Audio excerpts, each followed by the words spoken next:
I have the privilege of introducing our keynote speaker this morning.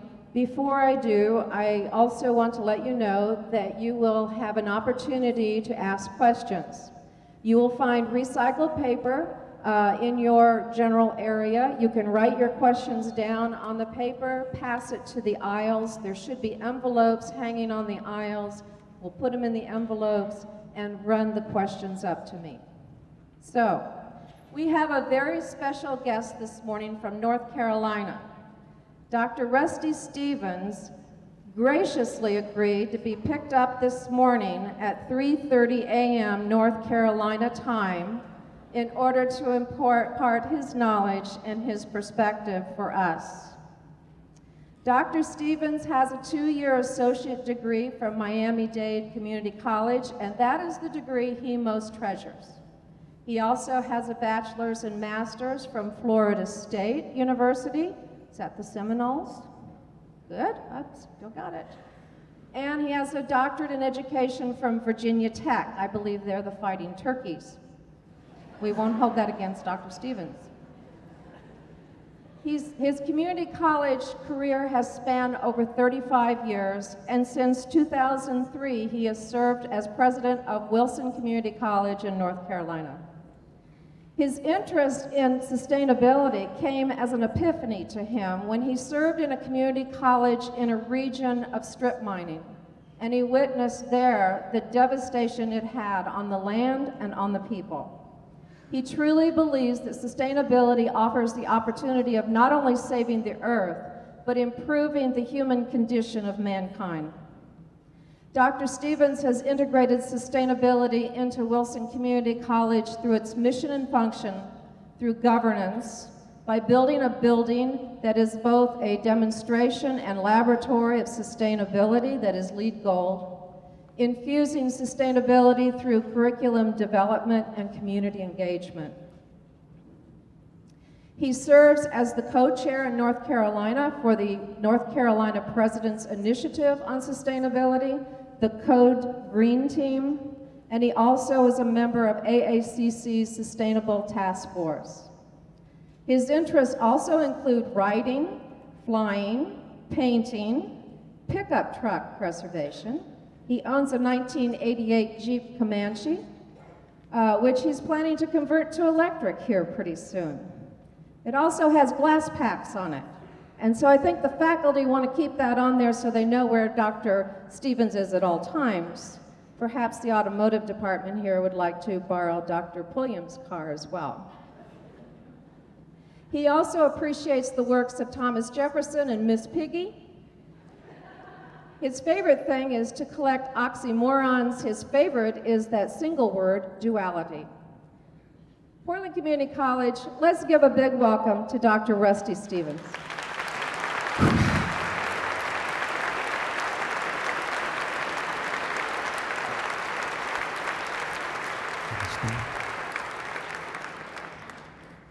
Mr. Chairman, Madam Board Member, Mr. President, gathering of this wonderful community college, good morning, good morning. It is good to see you. It is a privilege to be here. You cannot see what I can sort of dimly see over the lights. It's a wonderful sight. It is a community college assembled in the family, something we don't get a chance to do too often. You know, we've got buildings, we've got funding issues, we've got extraordinary students that we all love, that's why we're here, but the college is gathered today. This is the place and the people and the hands and the hearts that make this place work. No matter what else is going on in your lives, you get up in the morning and decide to come and do it. And I salute you. I salute you. Thank you. Thank you. And in that spirit, it is a privilege to be among you. We started our fall on the 19th of August. And so a few days before that, we had our in-service at Wilson Community College. It was a joy and a pleasure. We reviewed a number of issues. And I told them I was going to have a chance to go see our rich cousins out in Portland. I know you do not believe that. It is true. It is true. Thank you. Thank you for letting me come. It's a privilege to talk with you. I want to share some things about sustainability. First of all, I want to clarify a couple of the comments about my academic history. And after about 15 years of therapy, I believe I can finally divulge tragedy that sent me to the community college. I'll have to work on that. Miami-Dade Community College, a little place in South Florida. You may have heard of it. When I came out of high school, I was classic, unfocused, didn't know what I wanted to do. My darling mother, who was not allowed to continue after the 8th grade because she was large enough to pick cotton in a family of sharecroppers in Alabama. She said, son, I think you ought to go to college. And I said, well, Mom, I don't know. I've been talking to this Army recruiter, and I'd really like to fly, and he's going to put me in helicopters. She said, what part of you're going to college do you not understand? She was 4'8". I said, yes, ma'am. That's what a good son of the South says. But prior to that decision, my senior year, I walked into the algebra class, and I went over and I looked at the seating chart, because that's what you did in the Miami-Dade system. You found out where you were going to sit. And I looked down the row where I was supposed to sit, and I suddenly realized what a great year I was going to have as a senior, because right across the aisle was Janie Ferguson. I will be delicate about this. Let's say Janie was an early bloomer. And I was thrilled. Now, this thing called algebra didn't have a whole lot of attention for me, but Janie did. I learned an awful lot about life from Janie, and not nearly as much as I needed to about algebra. Consequently, I got over to the community college because Mom said go. My homeroom teacher put his arm around my shoulder. You could do that in those days. And he said, Rusty, what are you going to do? And I said, I don't know. And he said, yeah, you do. You're going over to this thing called a community college. I went. I loved him. He was a good man. And when I got there, they gave me this test. Did pretty well. Sitting there in front of a counselor. Looked at, and he says, I'm looking at these scores. You're doing pretty well along here. And he said, this algebra score, he looked over the paper and he said, I bet you know Janie Ferguson, don't you? Apparently there was a pattern there. The bottom line is she ran off with the coach and the AD late in the senior year, one of the best lessons I ever had. It also liberated me. It also liberated me from sports. Not only do I don't care who wins, I'm openly hostile to it. Folks, I went to a football game in 1978. There's no need to go to another one. Nothing has changed. Nothing has changed. Unless, of course, you're afflicted with that mania so that it matters what the mascot is. And I heard that, Miss Chris, and I'll be careful because she gets to follow me. All of those things brought me to a wonderful place called a community college. It brought me to a wonderful experience called a community college. I found out I could learn. I found I could learn how to learn. I found out I could be a self-empowered adult, lifetime learner, the only skill base anybody ever really needs. And I found out that I got a good start there. When I transferred to Florida State University, I went to a smaller school. That's how big Miami-Dade is. So, sustainability. I'm very interested in sustainability, and the turning point for me was 16 years ago when my daughter handed me a 3-hour-old grandson. Folks, genes kick in at that point in time. There's two kinds of people in this room that understand it. Grandparents are saying, yep, I get it. And others who say, gee, I think I get it. You don't. You don't. Bless you. You're not ready for it. But when it happens and those genes turn on, you see the world very, very differently. Life has changed. Life has changed in just the last few years. Sustainability. Macro text. Let's start with one of the larger things that we can talk about is the galaxy. I do not know how they get this picture. I think they fake it on that soundstage in Burbank where they fake the moon landings. There we are, sun S-U-N. Let's come down to, by the way, there will be a final exam. It's in my contract. All community college presidents in North Carolina can do that. And it transcends, there's a statewide agreement.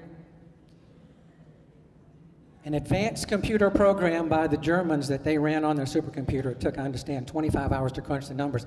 There are at least 500 billion galaxies, B with a billion galaxies. In other words, about as many as you see in the night sky in the Milky Way. Let's go to something smaller that we can all understand. It was 1972 when we saw this picture from space, color for the first time. It began to change our world. This is the Earth. Potential final exam question number 1. As you look at that, what part of it is not Earth? Don't answer. I'll give you an opportunity a little later.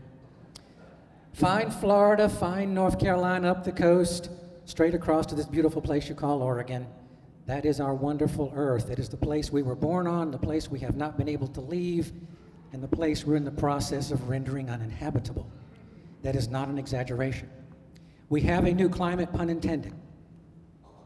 We must move from consumerism to sustainability, and I believe the answers, the impetus, and one of the single greatest assets on this planet is in this room.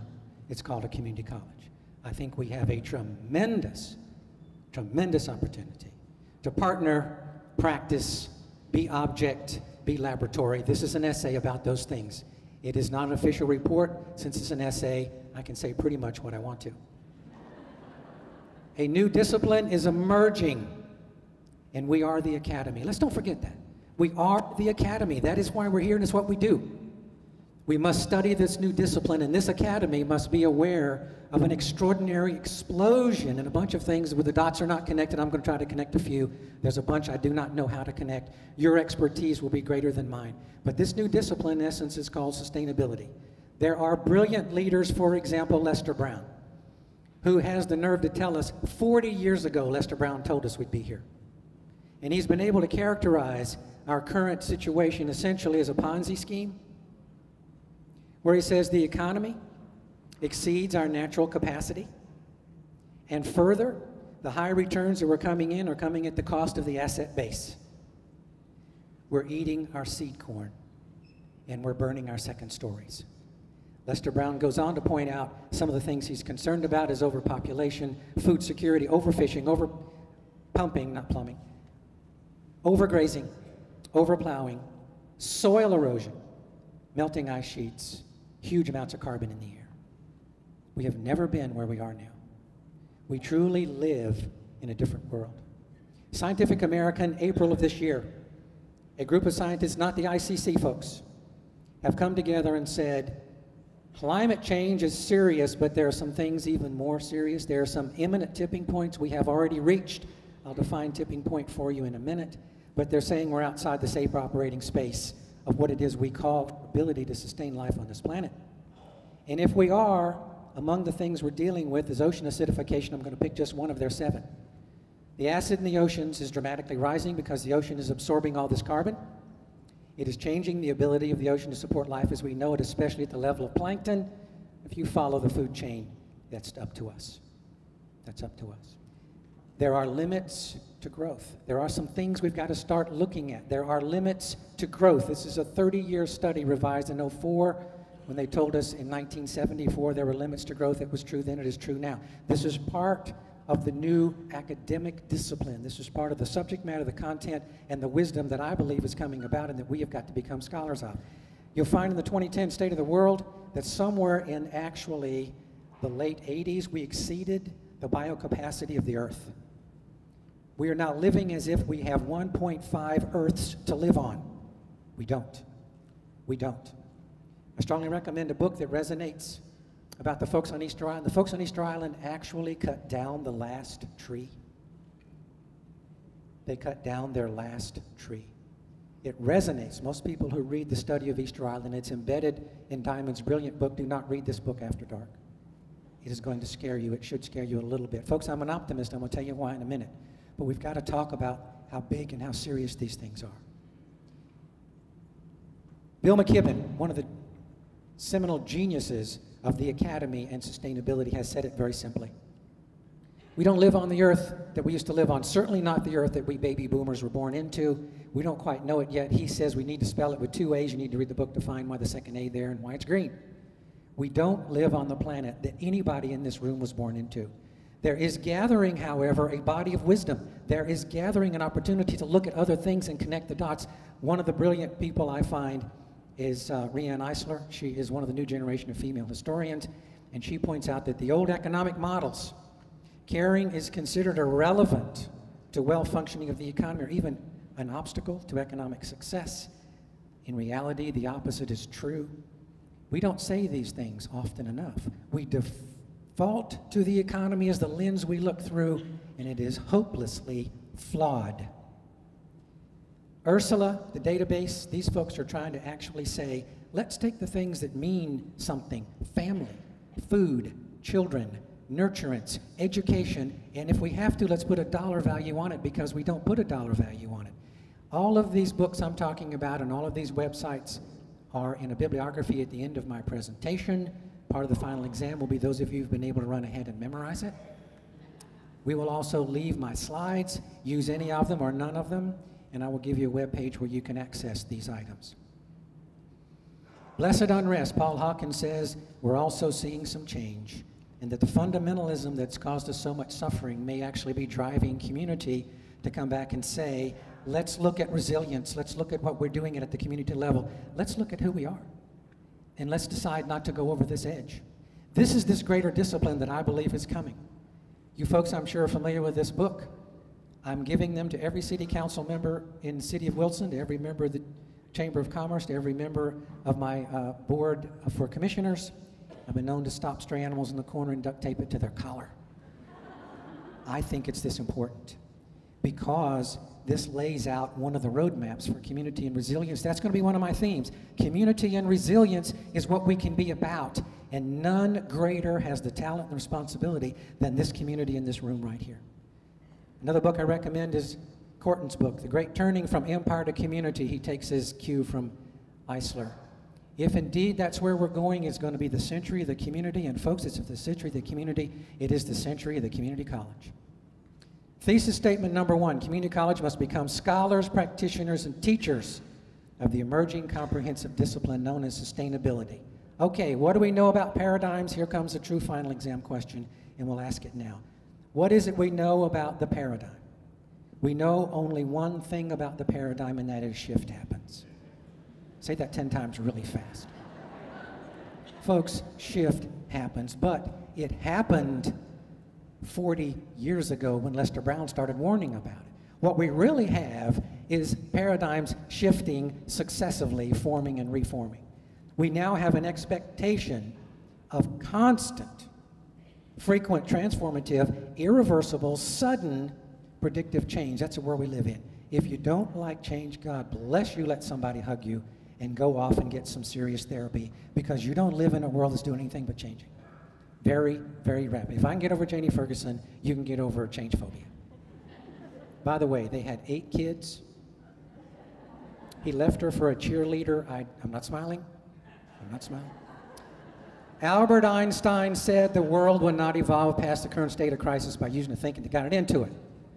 Keep doing what we're doing, we keep getting what we got. We must change what's going on in our thought process, in our content. Where is an organization in this country on the ground whose job it is to do that? There's 1,200 of us. Hello, look around. Look around. That's why we're here. I believe in karma. The Lord has put us on the ground to do these things.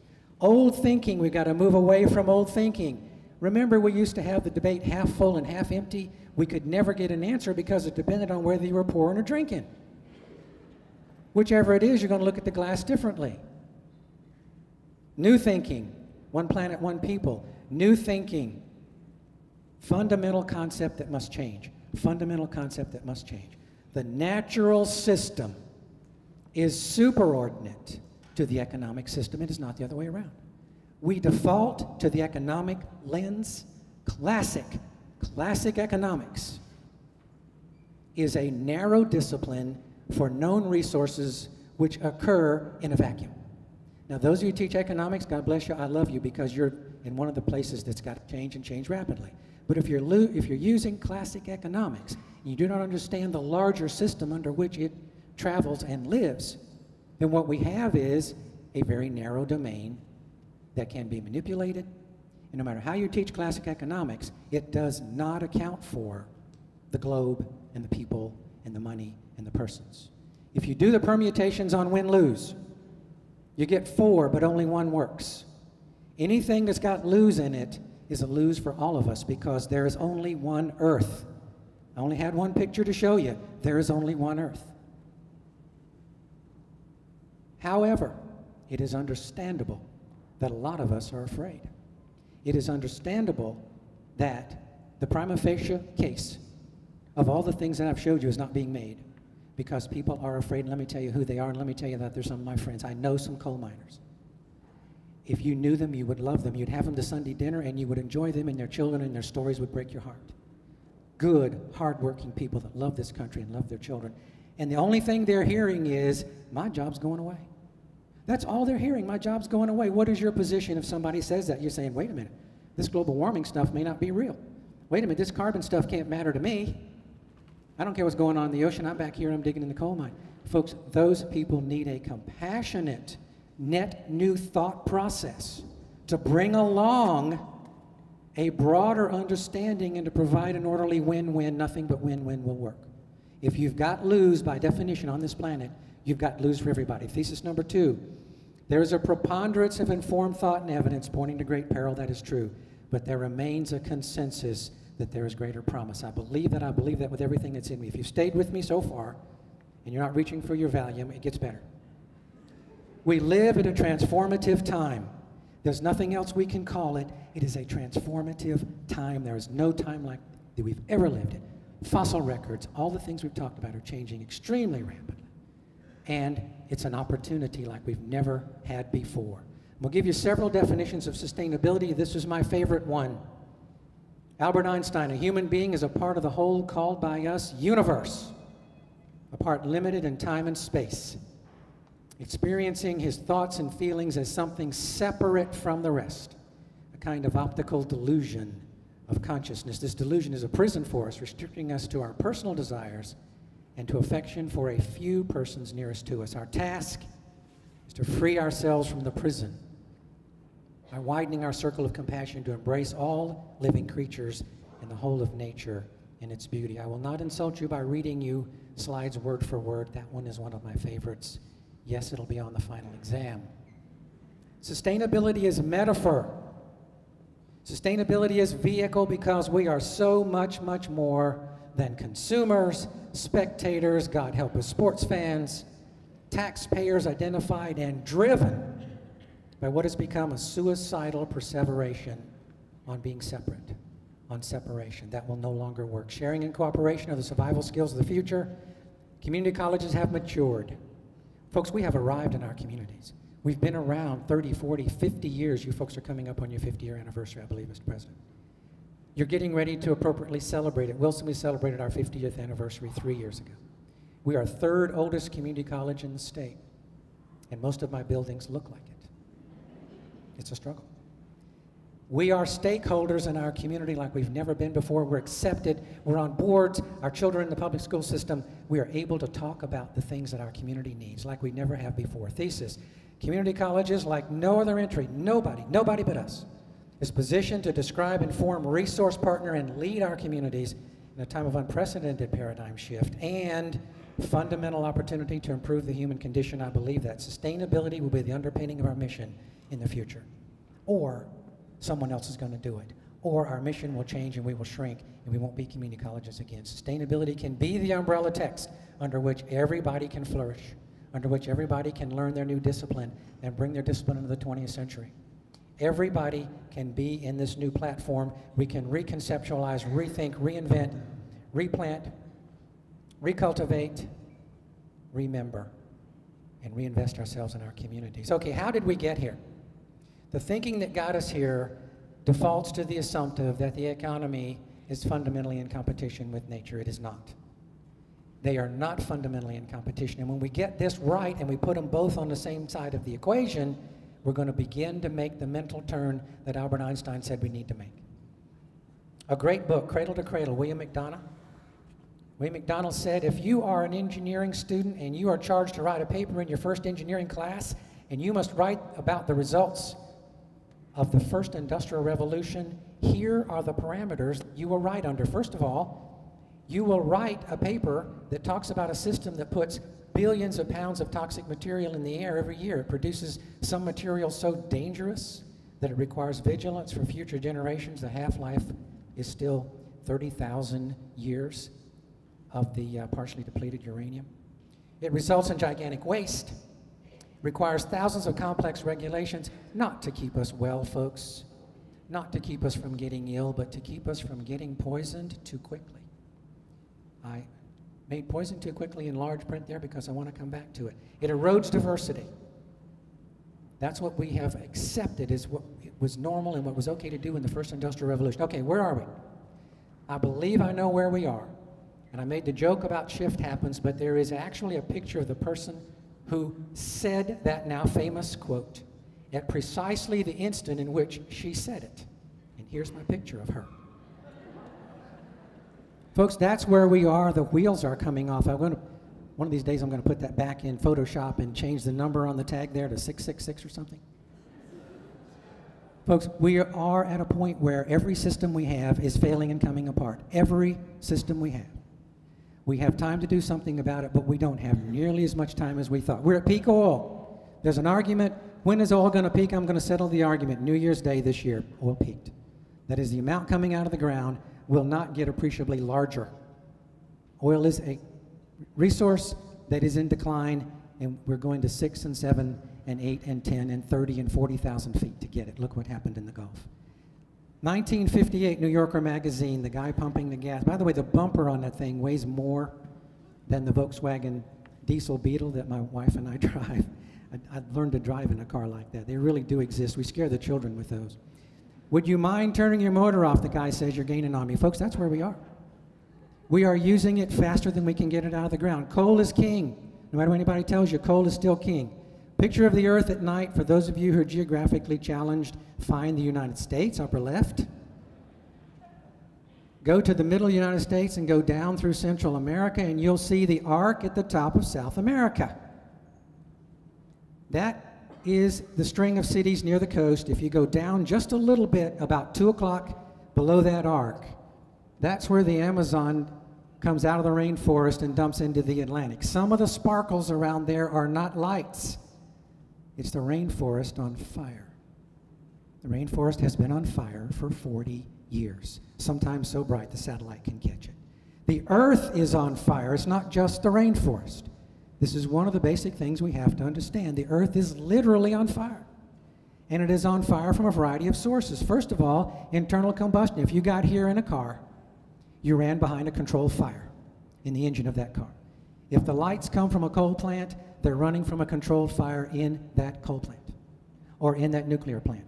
It's simply internal and it is under control, but coming out the tailpipes and coming out the smokestacks is the residue of those fires. These are trees, Grandfather Mountain, North Carolina, that used to be alive. They're dead. Acid rain. The state of North Carolina sued the 5 states upwind because they not only send us electricity, they send us devastation. However, we can't go turn our switches off. Folks, I like my air conditioning. And I still need a vehicle. I'm going to convert it to electric. I really am. But we can't do that overnight. In the meantime, some of this is going to happen. But the earth is also on fire from external combustion. I'm going to talk a little more about why we got there and what external combustion is. I can't make a joke out of this, and I wish to hell I could.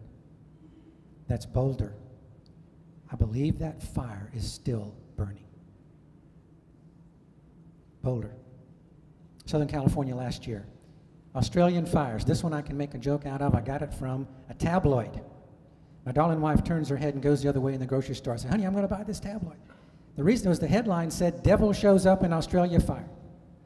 Now, I see a face there, but I'm not sure it's the face of the devil. Rodney Dangerfield, maybe.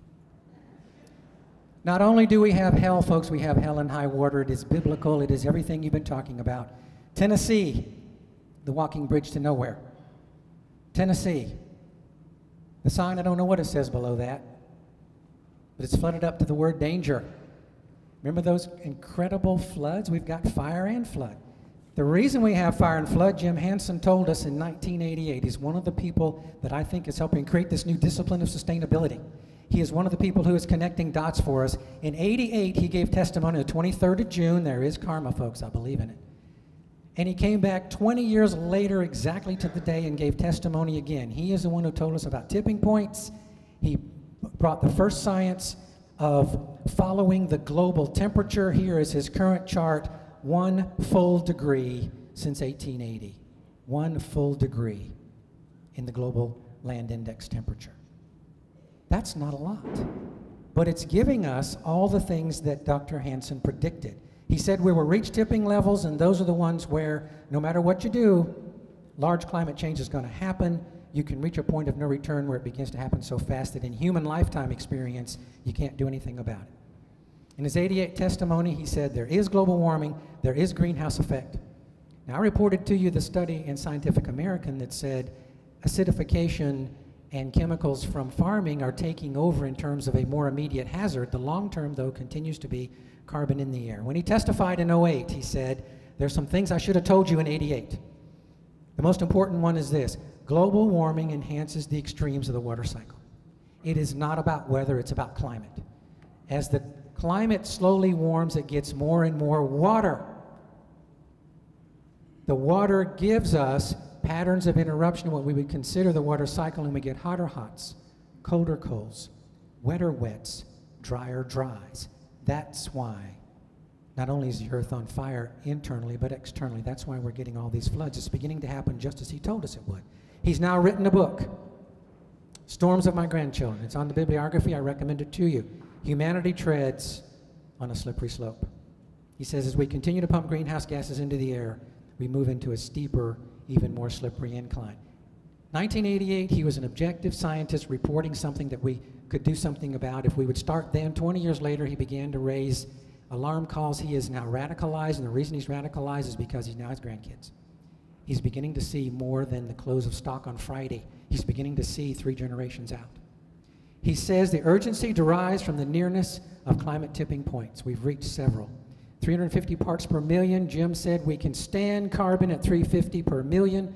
We can stabilize it. We can begin to bring it slowly down in 50 to 100 years. We're very close now to 400 parts per million. The Red Cross found poisons in the cord blood of children. Poisoned too quickly. I told you I would come back to it. VCU professor Dr. DeFur reported 80,000 chemicals in the water supply in the United States. Valium is literally coming out of your faucet. Used to work with a colleague, and we'd get in a difficult meeting, and we'd say, wait, let's call one of those aerial applicators and let's spray Valium on everybody. We can all enjoy it. Folks, it's coming out of your faucet.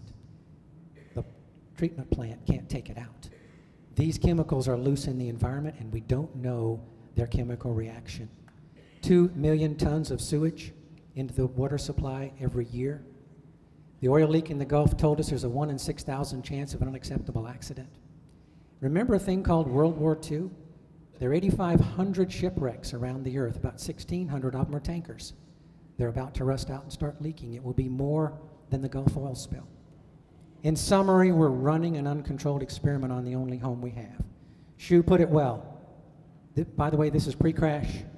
The announcer is saying, up next, earthquakes, tornadoes, killer storms, global food riots, unstoppable mutant viruses, financial market crash. But first, another contestant gets eliminated from American Idol. The Nile ain't just a river in Egypt. That's one of our problems. We seem to be able day to day to be okay. And we do not understand globally this incredible change that we're dealing with. Where are we going? I think we're going to a wonderful place. I am an optimist. I think the sustainability revolution holds promise like no other opportunity that we dwarf. It will absolutely make small by geometric proportions all previous economic and environmental changes that humanity has dealt with. The post-sustainable revolution is going to be a clean world. It's going to be a world of abundant renewable resources where the price is going to drop dramatically quickly. Everyone in this planet will be able to have access to clean, renewable energy. Imagine what it's going to do to people in developing countries. Think for just a moment. That will be a future so bright we're all going to need shades, folks. We can do this. We can go back to the garden, but not in my generation and not in your generation. We've got to figure out that we can do this. There are huge problems.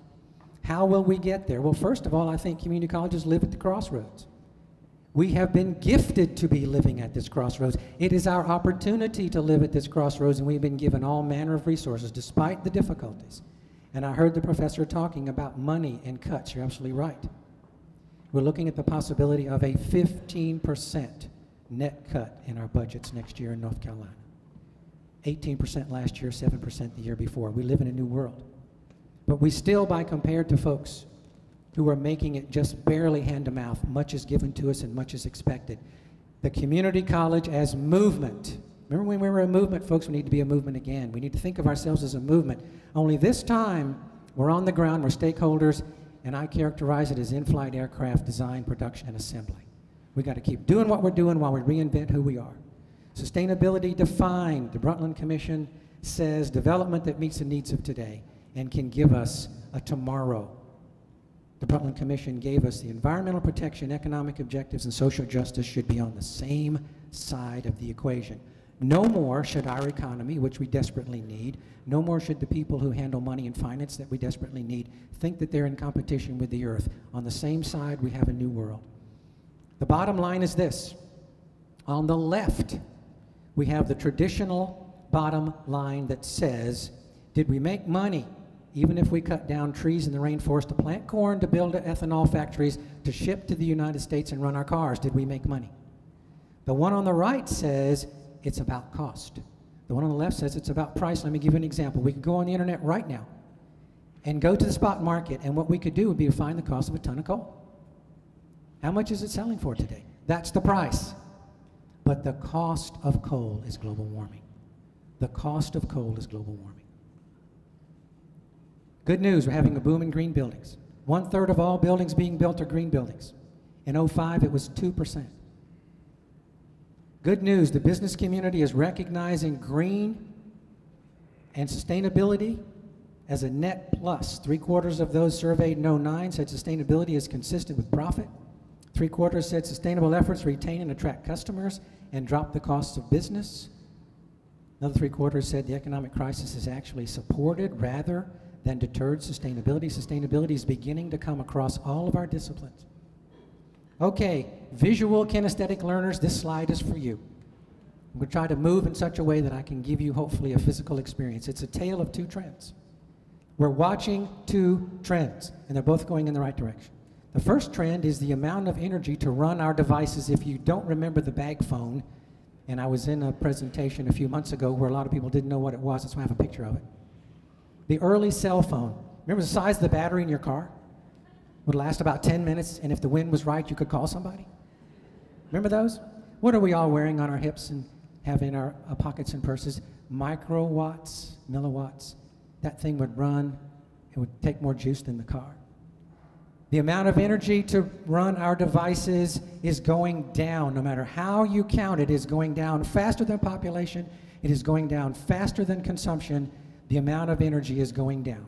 The picture of that puny little muscle car there, I couldn't get one of the 1963 Dodge Dart that I used to drive. Some kid stuffed a Hemi Chrysler with a double 4-barrel in it. 4-speed transmission, couldn't get it out of 3rd gear. You could hear me coming for a block. The speedometer went this way and the gas gauge went this way. And I loved it. I was young at the time. Those cars of even the 80s and the 90s are getting much better gas mileage. It's an untold story. The fleet mileage really is up. The electric car is on the market. Devices requiring energy are going down. The other trend that's really important is energy from renewables. We've reached the point where energy from wind is compatible with fossil fuel, is compatible and competitive with fossil fuel. The energy from solar panels is climbing dramatically.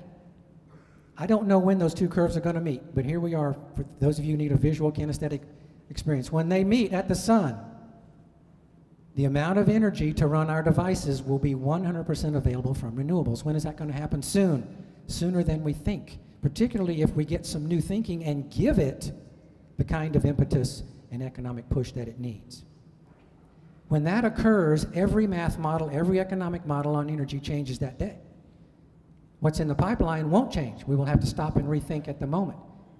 Solar panels are going on 30% efficiency. When we put the ones on our new building at Wilson Community College 4 years ago, we got specifications at 13.5%. That is all the energy that hits it. 13.5% becomes electricity. When we bought them, we got 22%. You are now very close to getting a 30% solar panel. Energy efficiency is the pregnant elephant in the room. It is simply so large, it's difficult for us to comprehend. The built environment uses 72% of electricity. Now that's not just to run the lights and the air conditioning, it's the combination of heat and all the things that it does. When you reduce, remember that curve that's going down? You create negawatts. Negawatts are savings watts. They're the cheapest we can get. It's called addition by subtraction. You create the virtual power plant when you do the kinds of things you guys are doing. Model your facility, bring down your cost of your old buildings, build new ones to demonstrate the technology, and then retrofit. That is what is going to create such significant savings, such incredible savings that we're going to see, for example, what happened in the refrigerator from 1972-73. The price of refrigerators is down 64%. The capacity is up 29%, and the energy use is down 74%. They're bigger, they hold more, they operate more efficiently. The lifetime use of that machine is coming down. This is what I mean when I say the trend is in the right direction. I told you I had good news. This guy's standing in front of 500 pounds of coal in a coal yard in Maryland. That one bulb he's holding is a compact fluorescent. Switching 100 watt to a 100 watt equivalent compact fluorescent saves you 500 pounds over the life of the compact fluorescent. The compact fluorescent is obsolete. The LED is out. The Japanese are buying it across their counters now. It'll be available in America soon. It is still pricey, but let's go back to the lesson. The cost is much, much less. Commercial industrial LEDs have arrived. You don't go into any store or drive under any red light that you don't see them. Over 10 years ago, the Rocky Mountain Institute did a very interesting study. They said if we go to the counter where we can buy high-efficiency bulbs, motion sensors, time switches, the things we could buy over 10 years ago, and we retrofitted every light in America, forget everything else, just lights. Every light in America, we could shut down over 100 power plants, just lights. That's how huge efficiency is. That's why we're all talking about efficiency. That's why the McKinsey study said if we got serious in America by 2020, less than 10 years from now, we could see a 23% increase in efficiency just by using the tools we have. The McKinsey report said the scale is vast. And it's so large we could actually cut the country's projected energy and still have all the growth in the meantime that we think we might have in population and other things, and still have a 23% increase. That's how huge it is. My Congressman G.K. Butterfield helped sponsor HomeStar. HomeStar is the bill that takes the weatherization out of low income and puts it in the home of anybody who owns a home. All of us would be eligible. HomeStar gives you an immediate rebate on the spot, $3,000, to pay for your first weatherization cut. You need about 3, but this would pay for the first one. An immediate rebate you pay to your contractor. Folks, where's that contractor going to come from? A community college. Got to be an energy auditor, got to understand weatherization, got to understand heating, ventilating, and air conditioning, got to understand business. Who's going to train those people? We are. We are. HomeStar passed the House May 6th. It is languishing in the Senate. It is languishing in the Senate. It would kick off the weatherization revolution like nothing else. As soon as we get to the point where people can get past November, and we all know that's what's happening, we've got to come back and address some of these kind of things. Weatherization, you've heard about, it's a drama in 3 acts. First of all, in Wilson, the company that's doing weatherization in Wilson is getting a 30 to 40% decrease in energy per house. And they don't get the people out. That's the low-hanging fruit. That's bulbs and HVAC, the HVAC system. They're going to come back then and do major upgrades when we get HomeStar up and running, and do the things they couldn't do because they don't take the people out of the house. They're getting 30 to 40% reduction in energy consumption. The third time back won't be weatherization. It'll be to install renewables because those curves are coming together. Your house at some point should produce more clean energy than it burns. When that happens, we have got options we've never even talked about. And let me tell you how big this is. There are about 100 million homes in the United States.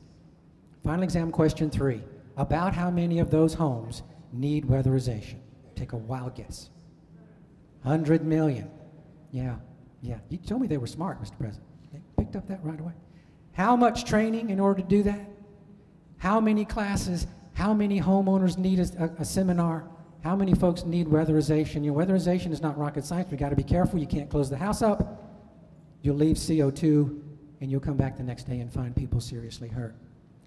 A robust private sector is literally just off stage holding its breath. The American entrepreneur is waiting to be turned loose.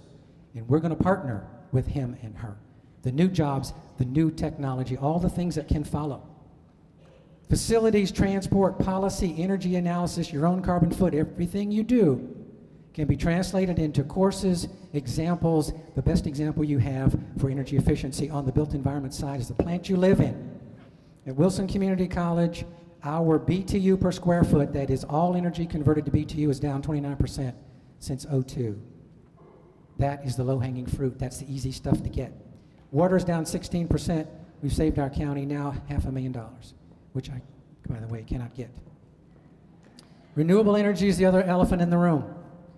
Renewable energy in Wilson, we don't have big wind. So we did a wind study. We took the wind study and we put up some anemometers that have a wireless box by a solar panel that goes to a local receiver. We've got a computer in there 8 places around my campus where we've got wind studies at 60 feet or 100 feet. This is the wind map of North Carolina. There's wind on the coast, there's wind in the mountains, and the computer says in the middle there isn't. If you see Greenville, we're slightly north and to the left of Greenville there. What we found was that when we put up these stations, we got 2 things: a really good stream of good data that says we don't have the wind for the big wind turbines. We kind of knew that. We also got a tremendous increase in lightning strikes. The wireless box is a lightning magnet like you would not believe. And so we're constantly, the solar panel is tough as nails. We've replaced everything else several times. What we're doing is, this is for our community because we did discover we have wind for the new generation, low-speed wind turbines. This is the picture of the prototype we have on our campus. There's a skirt of solar panels, and above it is what's called a vertical axis wind turbine. Visual learners, I'm really for you today because I'm one of those. To get a vertical axis wind turbine, you take a standard wind turbine with blades, like my arms out here, and you turn them straight up and you rotate them a little bit. That's what that is a propeller turned up. It doesn't care what direction the wind is blowing from, it's going to turn no matter what. It starts producing electricity at about 4 miles an hour, and at about 70 miles an hour, there's a electronic switch that kicks off. I've stood under this thing in a 40-mile-an-hour wind with my handheld anemometer. It makes no noise. You can hear the wind howling. It makes no noise. Birds see it as solid. So there's issues of bird strikes. It is quiet. And the next one we get, if we ever get any money, we're going to have the college logo painted on it. And at 18 miles an hour, you'll get the strobe that'll say Wilson Community College, Wilson Community College. Below that, it's just going to be red and black. And we'll claim it's some kind of mascot. I'll let that happen. It runs, you see the street light at the bottom? It runs that street light. At the bottom is a box of batteries. My students capture wind and sun. They take the thing down, they take it apart, they take the batteries out, they check the transistors in the battery box. Battery boxes, not transistors, transducers in the battery box. That ages me, Mr. President, transistor. What happens is, it sits there and runs all day, charges those batteries, and the street light runs all night. We do not have it hooked up yet to receive the telemetry. And I'm afraid to because I'm going to channel lightning into my new building if I do that. Solar panels are growing in efficiency. They're dropping in cost. This man is maintaining a solar panel. He's dusting. The Bright Star folks have a huge investment. This is the technology of sustainability. In a Stirling cycle, those things on the ground there are actually mirrors. They're reflecting the sun to a big, big jar of water. Heats the water, creates steam. Steam comes down, turns the turbine, goes underground where it's cool, turns back into water, comes back up again. These are producing some of the most efficient solar energy units available, and it's using an old-fashioned water cycle. The direct PV is rapidly coming along, but it's not there yet. Vast farms of solar panels in the Sahara Desert are being looked at as an opportunity. Robert, I'm assuming you're going to fix that for me, thank you. Are being looked at as an opportunity for Europe to take every watt of energy from sustainable sources. They are seriously considering that leap. They're looking now at pooling what they have in renewables, getting some of these huge farms I showed you in the Sahara Desert, and taking Europe off of fossil fuel. Guys, the day that happens, we live in a different world. They will fix their energy cost for 30 years. And they will no longer compete with the energies that are in the processes of changing.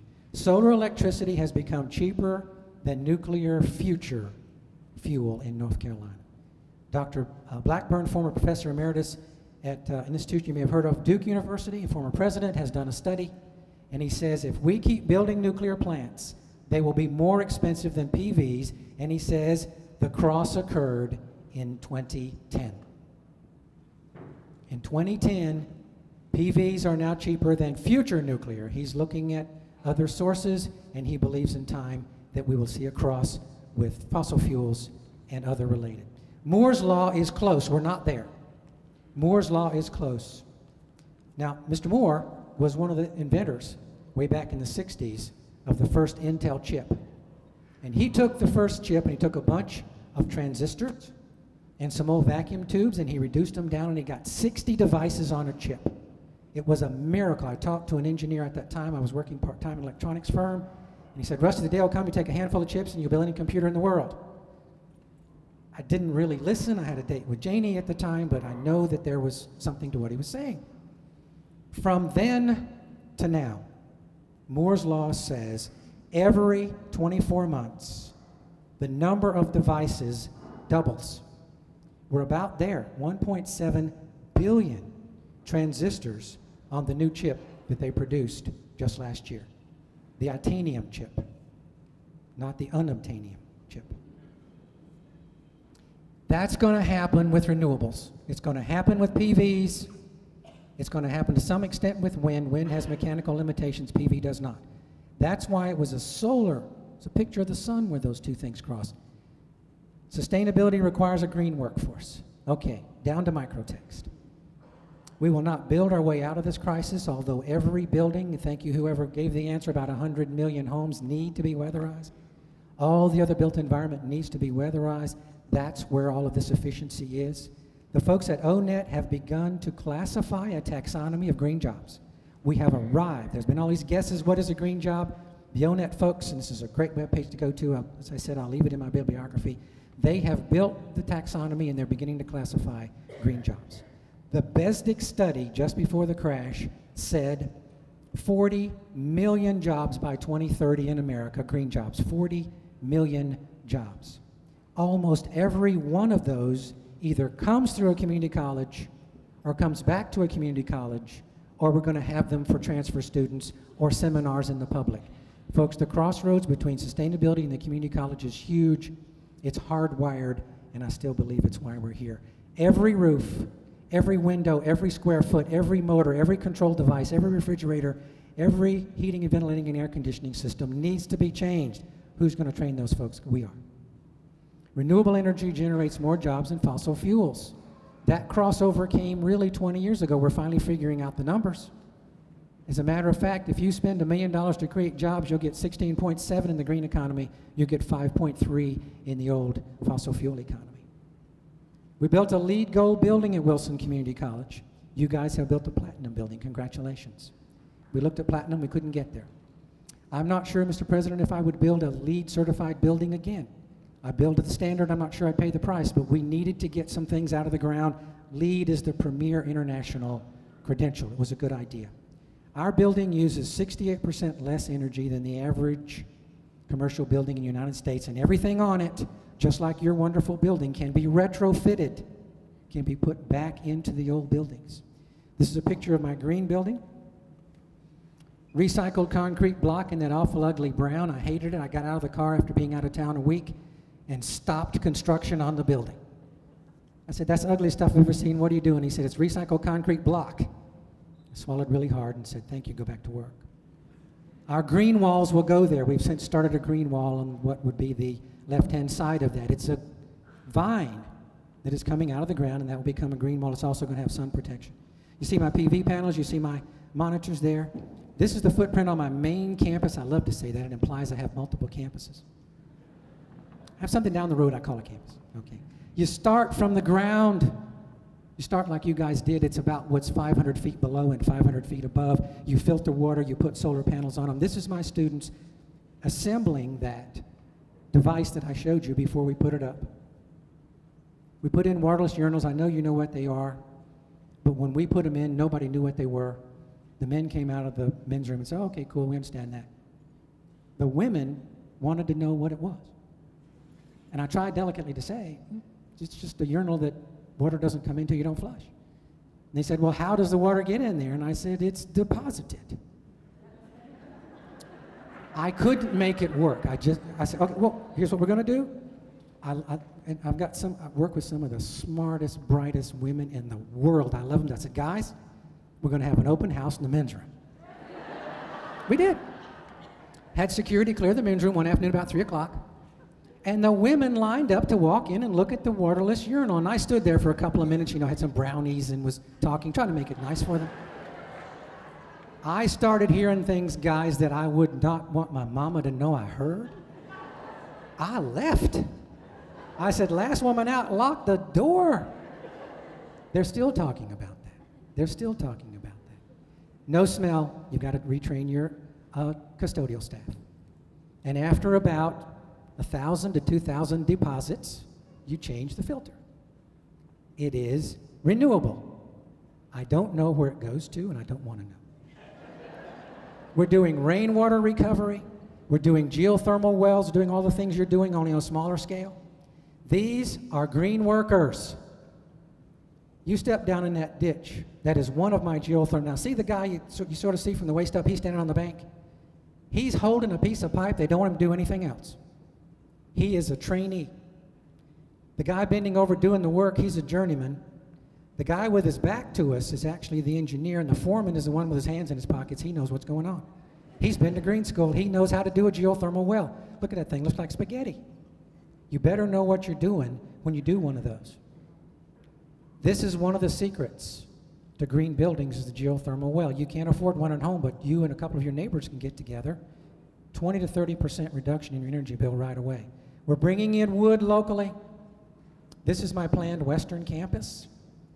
That's a story. That is the Ford Motor Company river plant. This was the first huge black hole of a manufacturing plant in the United States. Henry Ford built the Model T there. He worked with Bill McKenna, and they have put green roofs. It's about 3.5 acres, 30 some odd acres going on several hundred to turn that into green roofs. Henry Ford was a genius. He didn't know about green roofs, but he knew about people, he knew about work, and he knew about money, he knew about the economy. In 1903, he started thinking about it. In 1909, he finally did this. He went to a $5 a day minimum wage in his plant. The folks at General Motors called him, the folks at the other companies said, what are you doing? And he said, I can't keep workers. He was hiring 45,000 people a year to keep 15,000 working in this plant because it was such a terrible, awful environment. But he also knew if he went to $5 a day, they could buy the cars they were building. That kicked off the automotive industry. The North Carolina Community College System has a Code Green leadership team. I'm privileged to co-chair it. We've gotten our presidents together. Our major project is this. We are going to green the curriculum of the entire system in 2 years. We're going to start, thank you. Thank you. It's not done yet, but thank you. We're going to start with technical programs. And we're also going to streamline our curriculum at the time. We're going to build modules and stackable steps and doorways in from continuing education to create that seamless that we've always wanted and some states have, and you guys I know are working on it here. Green and sustainability are giving us a chance to reinvent ourselves, to rethink about who we are and what we do. Not these wonderful students and the fact that we need to serve them. We understand that.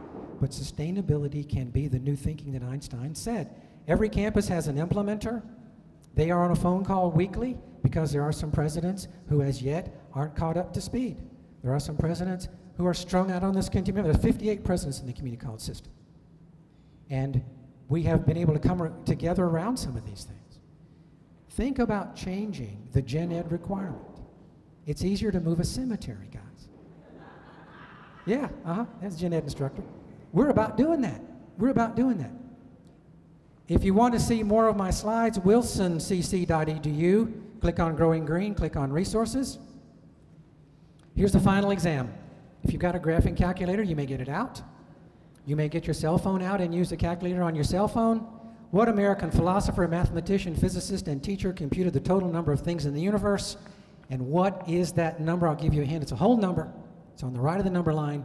Who was it and what is that number? Time's up. Who's got a guess?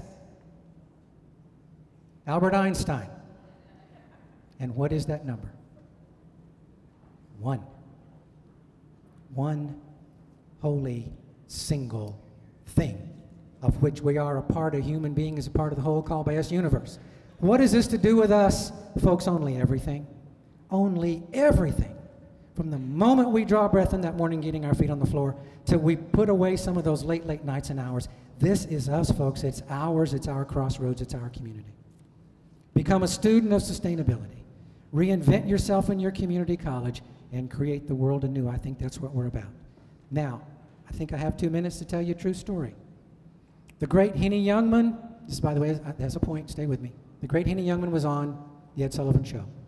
He showed up. The old Ed, you know what Ed Sullivan Show is? I can't help you. Ask somebody. It's something we frighten the children with. It's black and white TV. It was one of his last gigs. He shows up on the old Ed Sullivan Show. They show him to his bedroom, and next door is Raquel Welch's dressing room because she's on the same show. If you don't know who Raquel Welch is, think Britney Spears on steroids. He goes into his dressing room. He says a true story. Puts down his gear, starts to look at his script, get his makeup on, glances over at the wall between their dressing rooms, and there is a baseball-sized hole at eye level in which you can see clearly into the next dressing room. He paused. He sweated. God had given him the crossroads that comes to all of us. Character was being tested and perhaps found wanting. He said he paced. He saw that hole. He could see light on the other side. But finally, he realized and he thought, what the heck, let her look.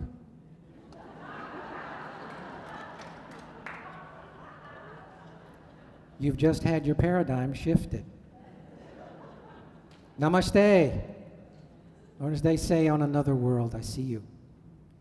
Thank you. Here's where we're going. Namaste.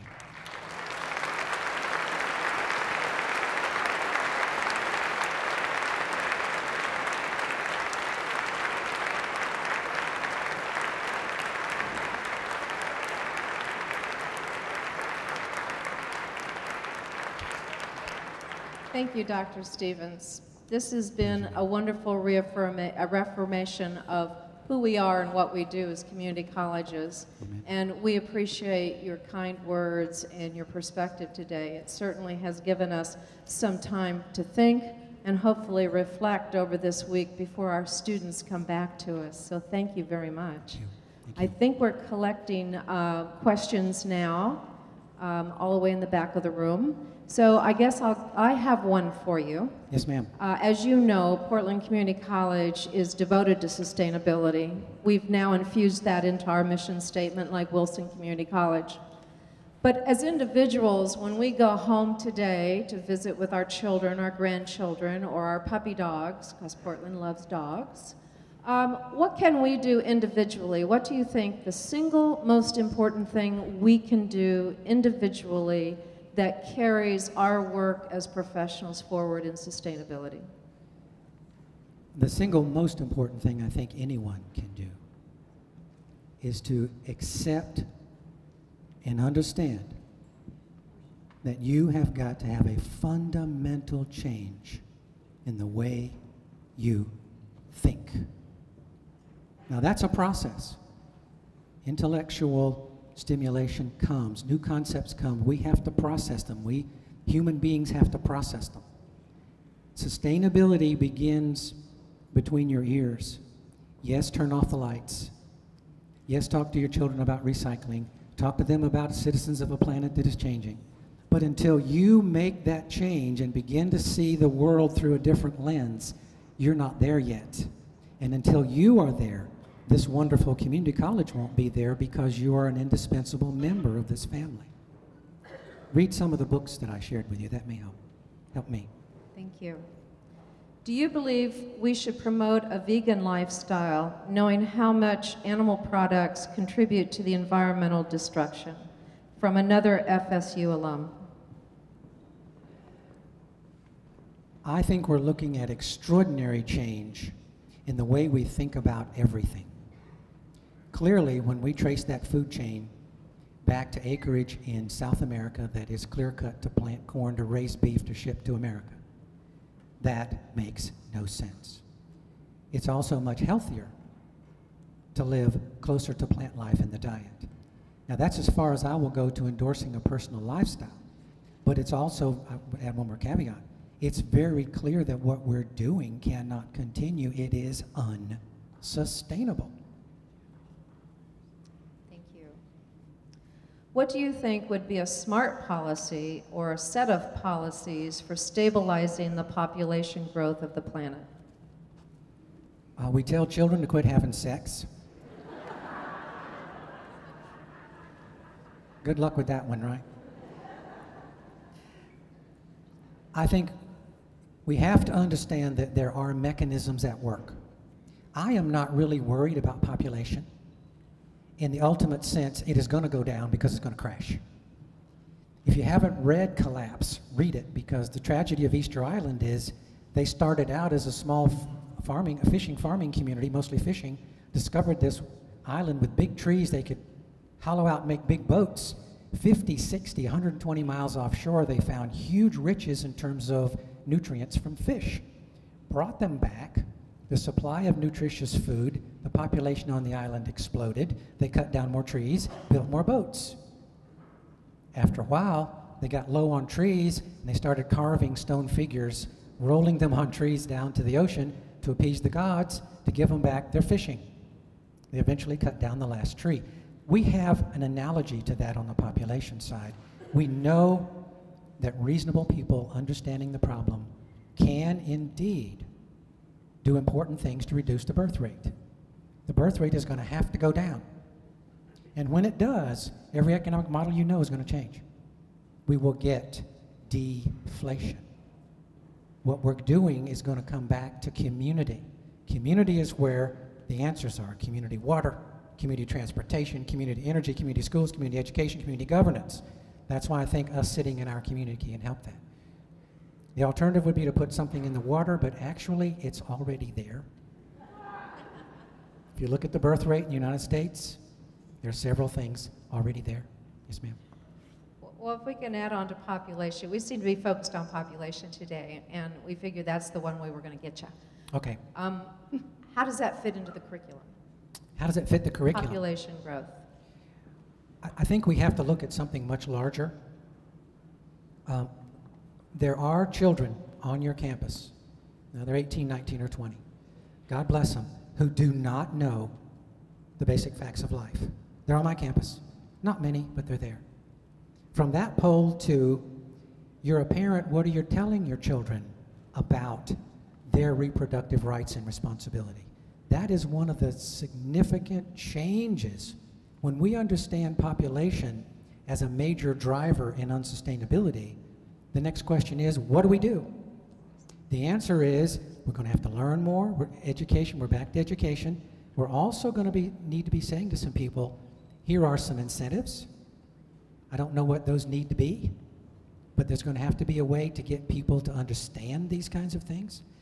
We'll also tell you that greater answer is back to community.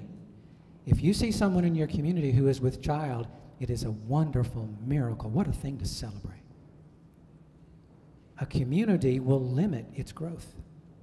All of the indigenous peoples have a point where a certain amount of growth begins to slow the population down because food slows down.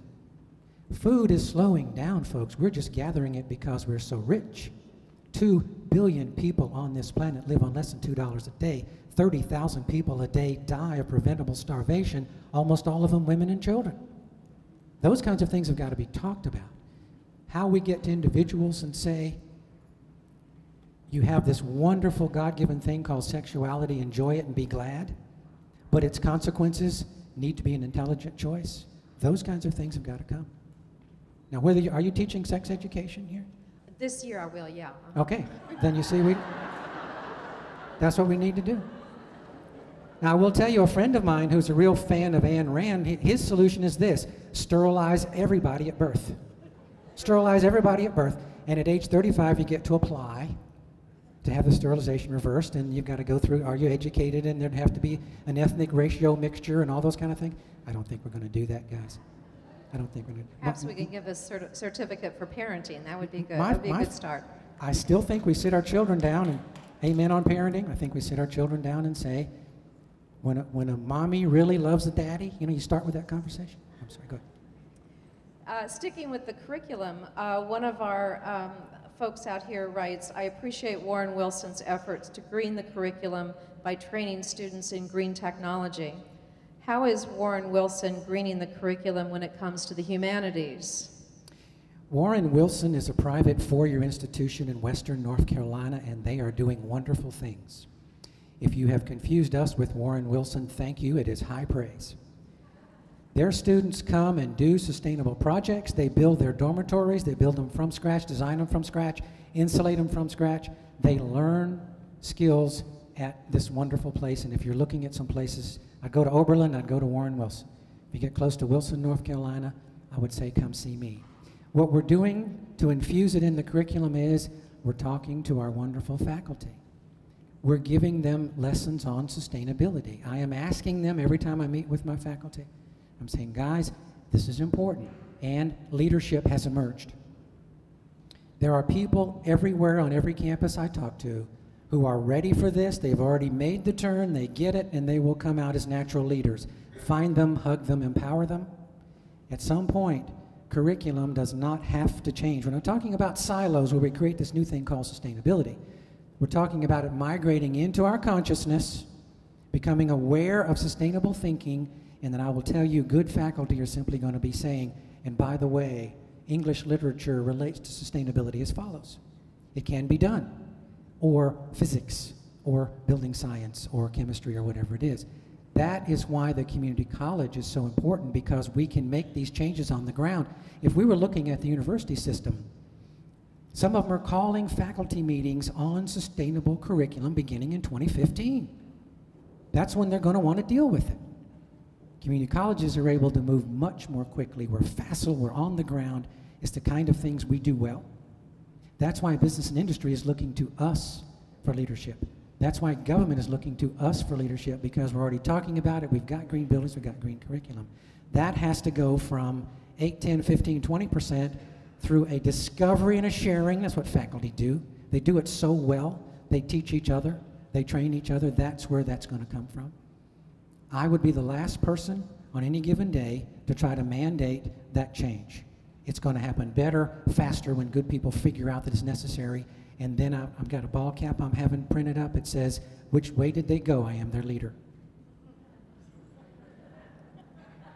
Okay, we have two questions I'm going to combine. Are you ready for that? Okay. It's not another sex question, is it? No more sex questions. Good, because I'm going to start drawing pictures in a minute if we know. Go ahead, I'm sorry. Just don't tell stories. It seems wasteful to be throwing out old light bulbs, old refrigerators, and so how does all this fit into the stream that goes through the landfills and all? And how do we educate all those states between North Carolina and Oregon? Well, I'm flying over them. Maybe that'll help. The deconstruction of the current material gusher that we have experienced since World War II. I'm a boomer. I have been a beneficiary of one of the best standards of living and access to technology of any generation known on the planet. And we realize the excesses are causing us to pay. The deconstruction of that material abundance and overabundance is part of sustainable thinking. That's where low-skilled, no-skilled adults can start. Low-skilled, no-skilled adults, if we do the 40 million jobs that the BESDIC study says, we're going to need more and more. We're going to need more of them than we have. You crawl up under a house to do weatherization, got a can of mastic, you got to know what to do. But that's all you should be doing until you've had the course in weatherization and or advanced auditing.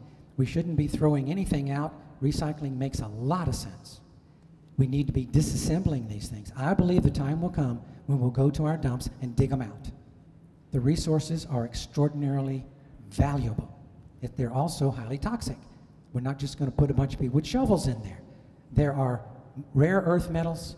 There are huge amounts of steel that it takes 5% of the energy to make an aluminum can that it takes to start and dig the aluminum out of the ground and make the can. Our dumps are naturally places where we can find materials that have a small relative energy carbon production, reproduction footprint. I think those kinds of things have got to be part of our thinking. That is the new jobs. When somebody says, where all these jobs, part of them are in dealing with the waste stream we now have. I believe we are already seeing coming out of the ground a mom and pop business in taking older vehicles, they don't have to be too old, and converting them to electric. I think we might see a time when we fire up some of these GM plants, instead of coming out the door with an internal combustion engine, the earth is on fire engine, you back a 1998 Honda in that door and it comes out the other door, new paint, new bearings, new seat covers, and an electric drivetrain. 80 million of those are on the road, those relatively light, medium-sized vehicles. Why in the world are we sending them to the dump? Remanufacturing on the car side is going to be the same as retrofit on the building side. There will be more jobs there than we have people to fill them.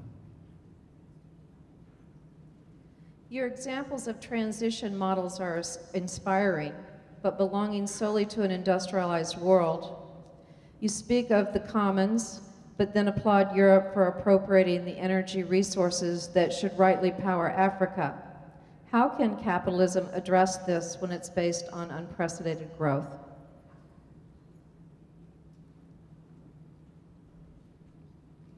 Pure capitalism cannot. Pure capitalism won't.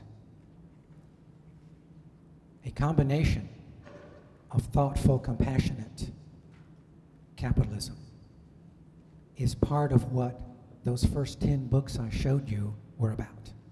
That is the new thinking that says people are valuable and need to be loved and cared for no matter where they are. Our lifestyle does not have to suffer unless you really think you need 6 cars and 30 Barbies. The basics of who we are as human beings are there. We do not have to give up our air conditioning. We have to change the way we think about it and the way we cool our houses. We do not have to give up an ability to have a comfortable life to be sustainable. But what we have to do is understand that the third of the world that is dying of starvation is taking the ecosystem down with it.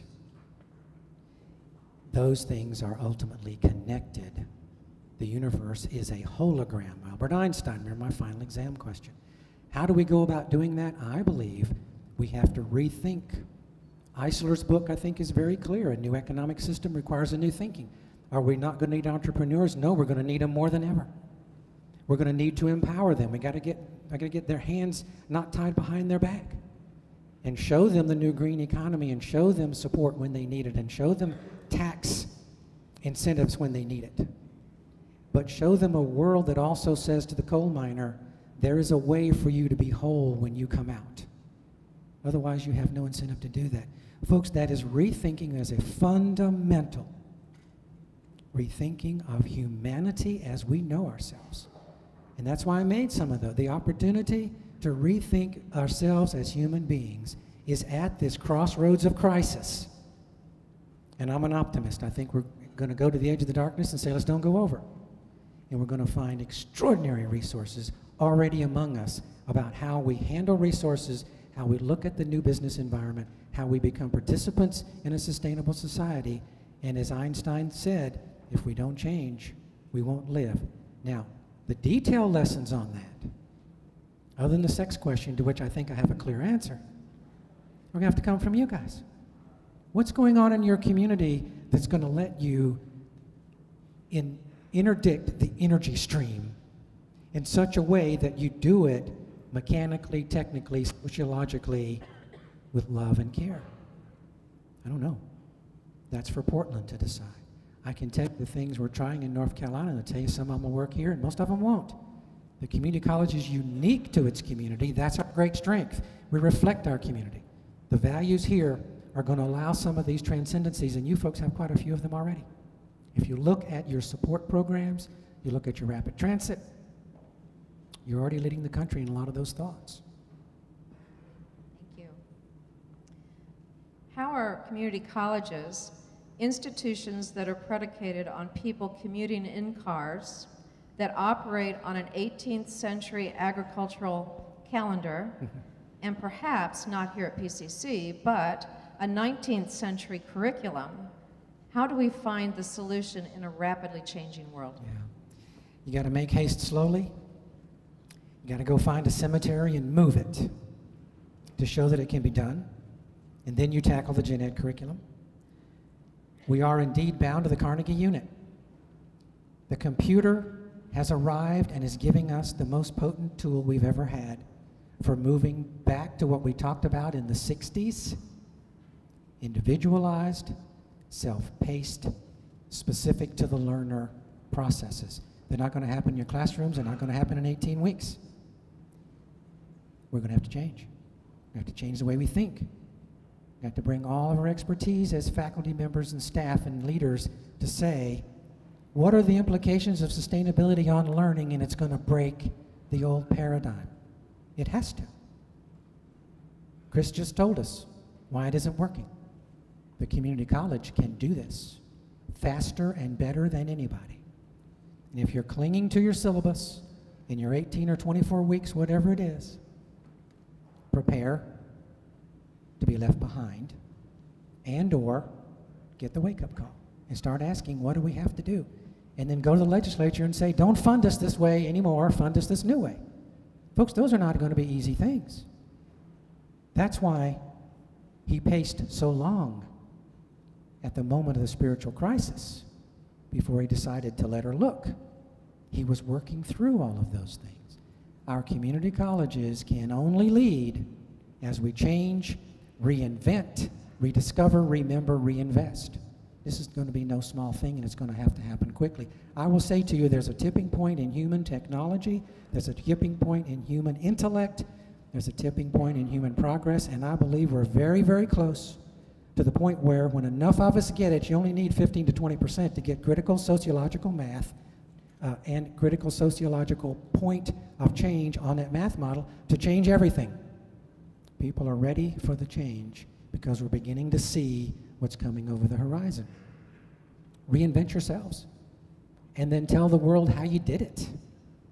Start with experimentation. Start with some of your folks who are already doing some of this.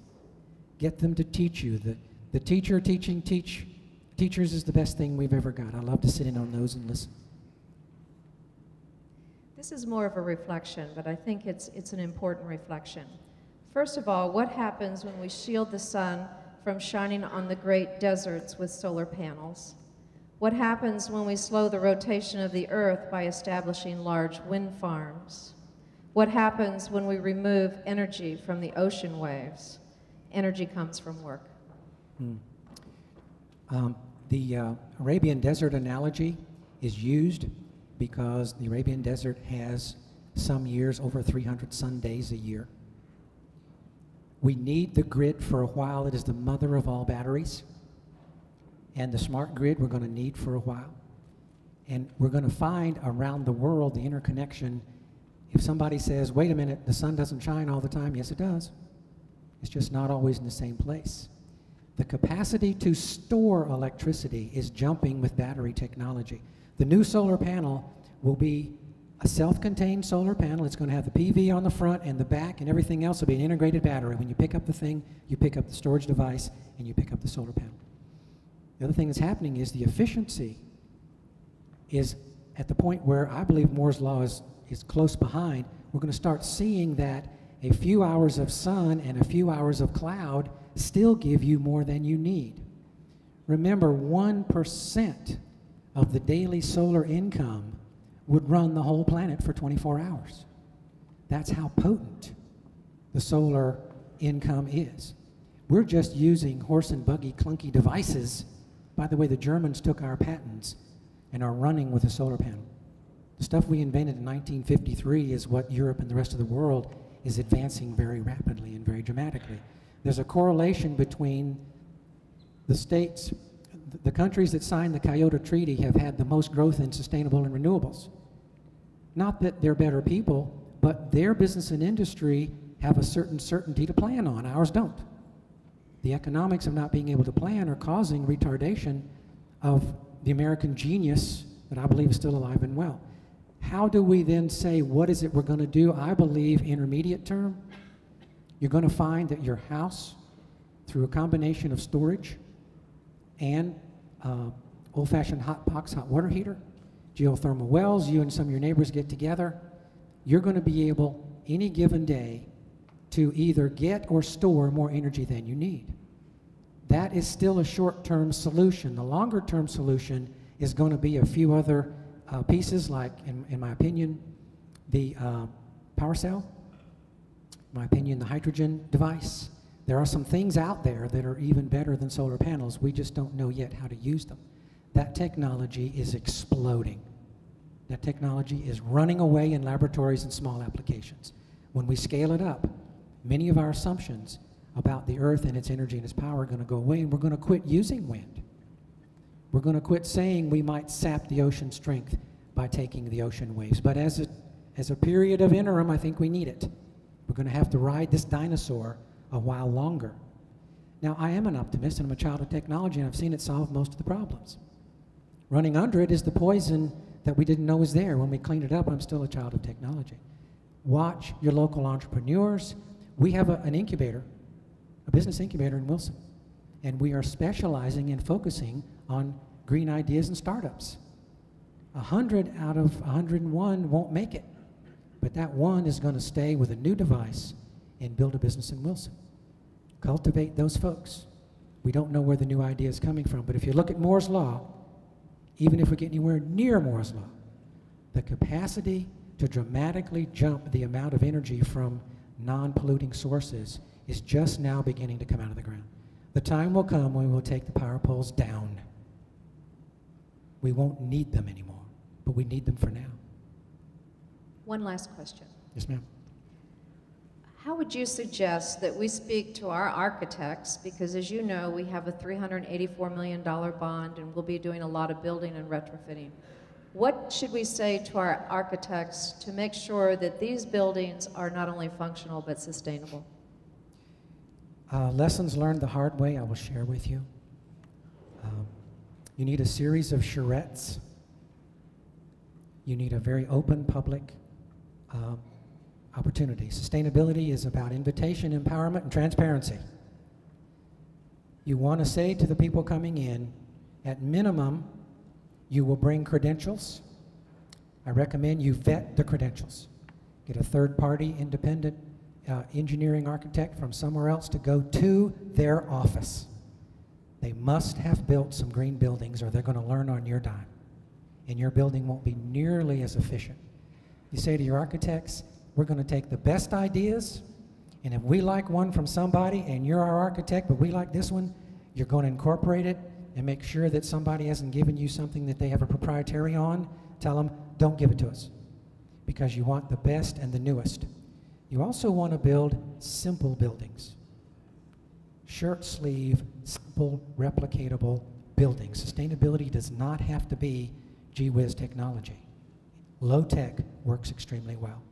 At the end of the day, you want to put some performance criteria on them, and the more you can get them out to parade what they do in transparent meetings, the more they're going to learn who you are and the more you're going to learn who they are. What we finally said to our architect was we gave him some parameters. One, I wanted my green building to come in at no more per square foot than an office building built to code without green on it. The day is gone when you pay a premium for a green building. Now, you put whistles and bells on it, you do some fancy things with glass, it's going up. But a plain brown, vanilla, green building, which is all we could afford to build in Wilson, can be done. Those are the kind of things that have your architects buy in. When we vetted, we brought some people from another state. We had our top 5, and we said, people are coming to see you. They did a checklist, and they gave me and my team, including some board members and some faculty and staff, that said, these are the guys that look like they can really do the job. Those would be the minimums. The other thing I would say, some of what you're doing. Peel off some of what you're doing and build a shiny, futuristic, oh my God, something. Because we Americans like to kick the tires, slam the doors, drive it around the block, but we also want to see the future. You've got a chance to do both. It's exciting. I'm going to watch what you do. Thank you, Dr. Stevens. My pleasure. Let's give Dr. Stevens a big hand. My pleasure. Thank you. Thank you. Namaste. Thank you.